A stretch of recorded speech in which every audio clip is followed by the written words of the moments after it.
తాకట్లో ఉన్న మీ బంగారాన్ని విడిపించి ఆ రోజు ఆన్లైన్ రేటుకి కొంటాం. Sharma gold company. అందరికీ నమస్కారం. నేను Geetanjali. Welcome to Suman TV. మాఘమాసం వచ్చేస్తోంది. మాఘమాసం విశిష్టత ఏంటి? జనవరి 19 నుంచి మాఘమాసం ప్రారంభం అండి. మాసం చాలా శ్రేష్టమైందని చెప్తారు. ఎందుకని, ఎటువంటి నియమాలు మనం పాటించాలి, ఈ మాసం అంతా ఖచ్చితంగా మనం విధి విధానాలు ఏమన్నా ఆచరించాల్సి ఉంటుందా, అలాగే ఆహార నియమాలు ఏమన్నా పాటించాలా, ఏ దైవారాధన చేయాలి, ఎటువంటి ఫలితాన్ని మనం పొందవచ్చు తెలుసుకుందాం. వివరించేందుకు ప్రస్తుతం మనతో పాటు ఉన్నారు సంకల్ప మందిర్ నిర్వాహకులు, ప్రముఖ జ్యోతిషులు బ్రహ్మశ్రీ నందిభట్ల శ్రీ హరిశర్మ గురువు గారు. వారితో మాట్లాడదాం. గురుగారు నమస్కారం అండి. వాగర్థావివ సంపృక్తౌ వాగర్థ ప్రతిపత్తయే జగతః పితరౌ వందే పార్వతీ పరమేశ్వరౌ. ఆదిత్యాయ చ సోమాయ మంగళాయ బుధాయ చ గురుశుక్రశనిభ్యశ్చ రాహవే కేతవే నమః. శృంగేరి జగద్గురు పీఠాధిపతులకి, కంచి పీఠాధిపతులకి నమస్కారములు తెలియజేసుకుంటూ కార్యక్రమాన్ని ప్రారంభిద్దాం. గురుగారు, మాఘమాసం చాలా విశేషమని అంటారు. అంటే విశిష్టత మాట్లాడుకుందాం. అలాగే ప్రధానంగా ఫస్ట్ నేను అడగవలసిన క్వశ్చన్, ఇప్పుడు అమావాస్య తెల్లారి ఇంకా మాఘమాసం ప్రారంభం అయిపోయినట్టే. మేము ఇంకా పూజా మందిరం ఎప్పుడు శుభ్రం చేసుకోవాలి, అసలు ఎలాంటి నియమాలు పాటించాలి, విధి విధానాలు, ఇవన్నీ తెలియచేయండి. పుష్యమాసము చతుర్దశి 17వ తారీఖు రోజు శనివారం అయింది.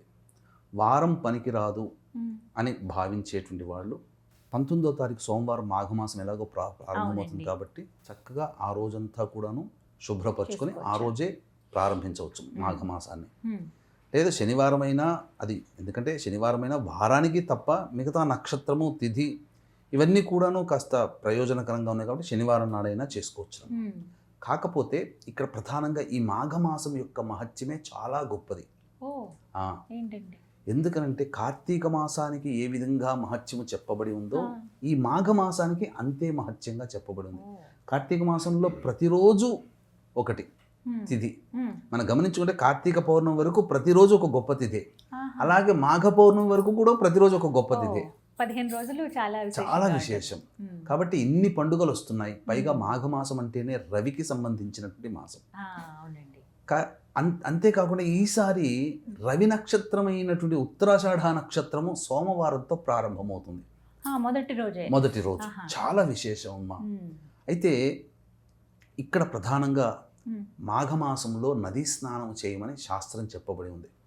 ఇందులో మన మహర్షులు పెట్టినటువంటి కారణము, ఈ చలికాలంలో సూర్యోదయం కంటే ముందే నిద్రలేచి కాలకృత్యాదులు తీర్చుకొని స్నానం ఆచరిస్తే శరీరంలో ఉష్ణము పెరుగుతుంది, చలికాలం కాబట్టి ఉష్ణంగా ఉంటుంది అని చెప్పి, అలాగే చైతన్యవంతంగా మనం ఉంటుంది, శక్తి ఉంటుంది అనే ఉద్దేశం. ఇంకొక వైజ్ఞానికమైన ప్రకారం చూసుకుంటే సంక్రాంతి పండుగ నుంచి ఉగాది వరకు సూర్యుడి నుంచి వచ్చే కిరణాలలో అతినీల లోహిత కిరణాలు మన మీద నెగిటివ్ ప్రభావాన్ని చూపుతాయి. అందుకే క్యాన్సర్ రోగగ్రస్తులు ఇప్పుడు ఈ మధ్య ఎందుకు ఎక్కువయ్యారు? అసలు మీకు సాధారణంగా విదేశాల్లో ఎక్కువ ఉంటారు క్యాన్సర్ వాళ్ళు. ఎందుకంటే వాళ్ళకి వచ్చే కిరణాలు డైరెక్ట్గా వాళ్ళకి సరి అయినటువంటి కిరణాలు కావు. అందువల్ల ఈ కిరణాల వల్లనే ఎక్కువగా క్యాన్సర్ అనేటువంటిది వస్తుంది. కాబట్టి దాని నుంచి మనం రక్షించడం కోసం ఈ సంబంధించినటువంటి నియమాన్ని పాటించడం ఇది ప్రధానంగా. ఇక ముఖ్యంగా ఈ మాఘమాసంలో చెయ్యకూడనటువంటి పనులంటూ ఏమన్నా ఉన్నాయనంటే, కార్తీక మాసం అయితే ఏ విధంగా చాలామంది 100కి 65-70% మంది అసలు ధూమపానము, మద్యపానము, మాంసాహారము, దాంపత్యము ఇవన్నీ దూరంగా ఉంటారు. బ్రహ్మచర్య వ్రతాన్ని ఆచరిస్తారు, నేల మీద నిద్రిస్తారు. వీలుండి అవకాశం ఉంటే ఈ 4 పాటించండి. అయితే ఎన్ని పాటించినా ఇంద్రియ నిగ్రహం అనేటువంటిది కోల్పోతారు దాంపత్యం కాబట్టి. అందులో ప్రధానంగా ఈ సంబంధించినటువంటి వసంత పంచమి, కుంద చతుర్థిగా పిలిచే చవితి తిథి, పంచమి తిథి, అలాగే సప్తమి, రథసప్తమి, భీష్మాష్టమి, నవమి, దశమి, ఏకాదశి, ద్వాదశి, అలాగే మాఘ పౌర్ణమి, తర్వాత ఈ యొక్క మహాశివరాత్రి. ఈ యొక్క మహాశివరాత్రి, మాఘ అమావాస్య, ఈ పర్వదినాలలో ప్రధానంగా ఈ సంబంధించినటువంటి బ్రహ్మచర్య వ్రతాన్ని ఈ చెప్పినట్లు ఆచరించాలి. ముఖ్యంగా ఈ మాఘమాసంలో తినకూడని పదార్థము ఏంటి అని అంటే ముల్లంగి తినకూడదు.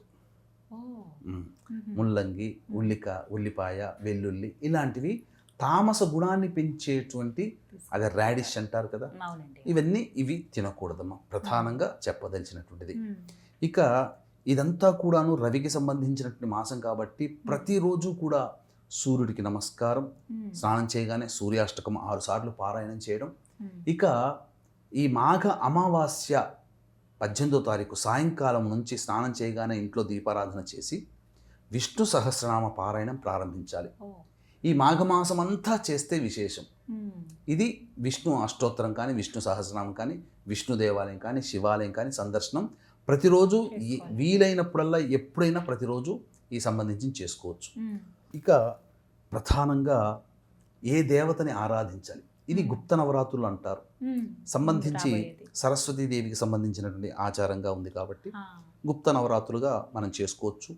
అలాగే చాలా చోట్ల ఈ మాతంగి, రాజశ్యామల ఇలా అమ్మవారిని గుప్త నవరాత్రులు చేస్తారు. కలశం పెట్టి చేసుకోవచ్చు, లేదా చిత్రపటమైన పెట్టి చేసుకోవచ్చు.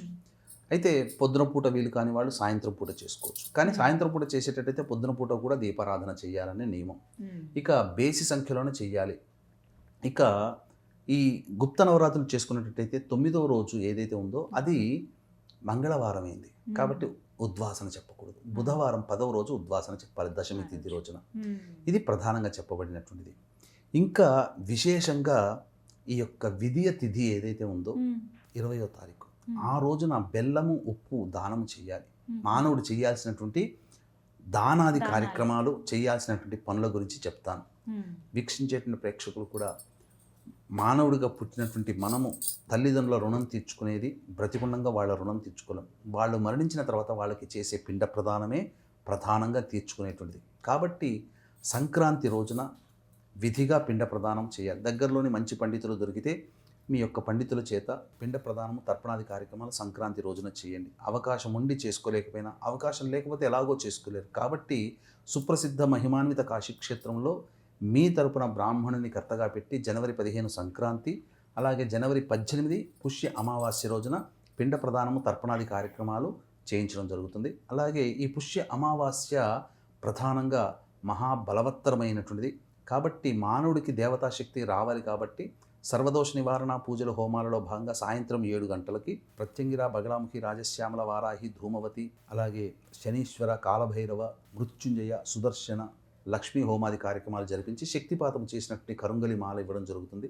ఇది 18వ తారీఖు సాయంత్రం 6 గంటల లోపల మీ గోత్రనామాలు నమోదు చేసుకోవచ్చు. ఇక ముఖ్యంగా మానవుడు ఎన్ని ప్రయత్నాలు చేసినా విఫలమవుతున్నాడు, అనుకున్నది సాధించలేకపోతున్నాడు, ప్రతి దాంట్లో ఇబ్బందులు, సమస్యలే ఎదురవుతున్నాయంటే పంచశాపాలు అంటే తండ్రి వైపు 6 తరాలు, తల్లి వైపు 3 తరాల్లో ఏవైనా దుర్మరణాలు ఉంటే కనుక ఆ పంచశాప నివృత్తికి భీష్మ ఏకాదశి 29వ తారీఖు జనవరి, ఆ రోజున ఈ యొక్క పంచశాప నివృత్తి హోమాది కార్యక్రమాలు చేయించడం జరుగుతుంది.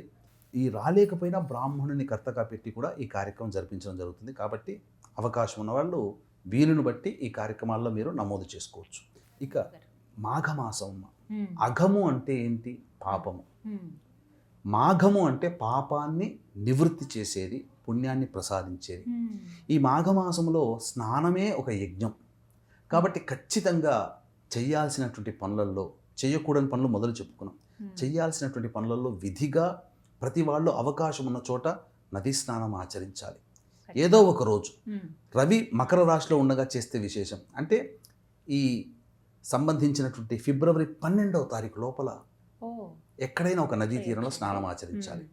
లేకపోయినా ఇంట్లో చేసుకున్న, ప్రధానంగా స్నానం ఆచరించేటప్పుడు ఇంట్లో చేసేటప్పుడు ప్రతిరోజు నువ్వులు వేసుకొని స్నానం ఆచరించాలట.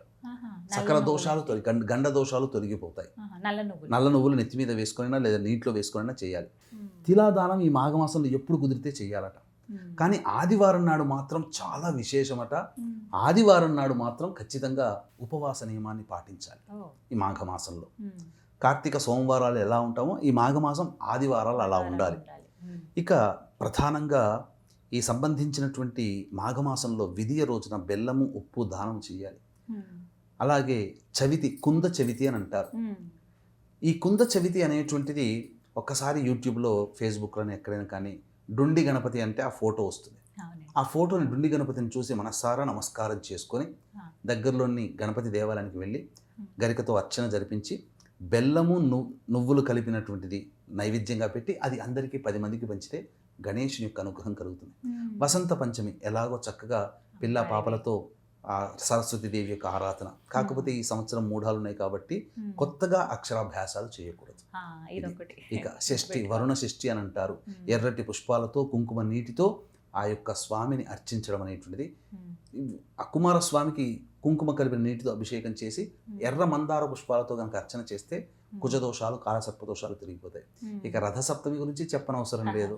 రథసప్తమి రోజున చక్కగా చిక్కుడు ఆకులో స్వామికి పొంగలి నైవేద్యంగా పెట్టవచ్చు, బెల్లం పరమాన్నం. ఇక అష్టమి భీష్మాష్టమి. ఈ రోజు నుంచి భీష్ముడు తన పంచప్రాణాలని అష్టమి, నవమి, దశమి, ఏకాదశి, ద్వాదశి, ప్రాణ, అపాన, వ్యాన, ఉదాన, సమాన ఈ 5 ప్రాణాలని ఒక్కొక్కటి ఒక్కొక్క రోజు వదులుకుంటూ వచ్చారు. కాబట్టి చాలా విశేషం. భీష్మ ఏకాదశి రోజున మాత్రం ఖచ్చితంగా మనం ఆయన పేరు మీద తర్పణాలు వదలాలి. ఎందుకంటే ఆయన వివాహం చేసుకోలేదు. ఆయన వారసులమే మనమందరం. మన మనవళ్ళుగా ఆయన యొక్క రుణాన్ని మనం తీర్చుకోవాలి. ఇక పౌర్ణమి. ఈసారి పౌర్ణమి పుష్యమి నక్షత్రం ఆదివారంతో కలిసి వచ్చింది. చాలా విశేషం, ఫిబ్రవరి 1. కాబట్టి ఈ రోజున చండీ హోమం కానీ లేకపోతే ఈ సత్యనారాయణ స్వామి వ్రతాన్ని కానీ ఆచరించాలి. ఇది ఇక తర్వాత తదనంతరం వచ్చేటువంటిది సంకష్టహర చతుర్థి, మనకు తెలిసిందే. ఇందులోనే మాఘమాసంలోనే పరమేశ్వరుని ప్రీతిపాత్రమైనటువంటి పరమేశ్వర అనుగ్రహం మనకు కలిగేటువంటి మహాశివరాత్రి కూడా వస్తుంది. మాఘ అమావాస్య రోజున ఖచ్చితంగా దేవతలు, పితృదేవతలకి పిండ ప్రదానం, తర్పణాది కార్యక్రమాలు చేసుకోవాలి. ఇది విధానంగా. మాఘమాసం అంటేనే స్నానము కాబట్టి స్నానం ఆచరించేటప్పుడు ఒక్కసారి 19వ తారీఖు నుంచి ప్రయాగ క్షేత్రము అనేటువంటిది వీడియోలు కనుక చూసి ఆ ప్రయాగ క్షేత్రం అంతా చూడండి.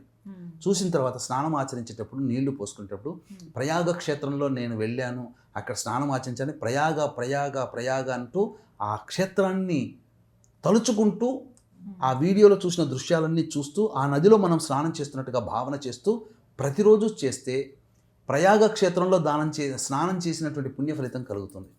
దానం ఇచ్చేటప్పుడు కూడా ప్రయాగ క్షేత్ర దాన ఫలితం రావాలని దానం చేయండి. వస్త్రదానం చేయొచ్చు. విధానంగా నువ్వుల దానం విశేషంగా ఈ మాఘమాసానికి చెప్పబడి ఉంది అని చెప్పవచ్చు. మాఘమాసం అంతా ఈ విధంగా జరుపుకోవాలి. నియమాలు కూడా తెలియజేశారు. పాటించి సూర్యుడు ప్రధానంగా ఆరాధన చేయడం అనేది అలవాటు చేసుకోవాలి. ధన్యవాదాలు గురుగారు. నమస్కారం. సర్వం శ్రీ ఉమామహేశ్వర పరబ్రహ్మార్పణమస్తు.